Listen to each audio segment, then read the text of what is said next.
دیکھیے، آپ کا نفس آپ کو ایک حکم دیتا ہے، اس کے اندر سے ایک طلب ابھرتی ہے، ایک خواہش ابھرتی ہے، آپ کو معلوم ہے کہ یہ خواہش حرام ہے۔ اب آپ نے اللہ کے حکم کو پس پش ڈالا اور اپنے نفس کی خواہش پوری کی،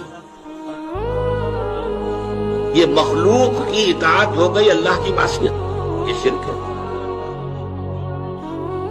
غور کر لیجیے، ایک حکم آپ کے نفس کا ہے۔ بہت خوبصورت انداز میں کہا ہے مولانا روم نے، نفس ماں ہم کم ترس فرعون نیست لیکن ایرعون نیست۔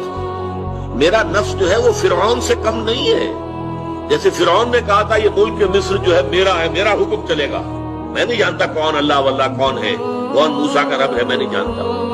اسی طرح مولانا روم فرماتے ہیں کہ میرا نفس بھی فرعون سے کم نہیں ہے، وہ کہتا ہے یہ وجود میرا ہے، اس پر میری مرضی چلے گی۔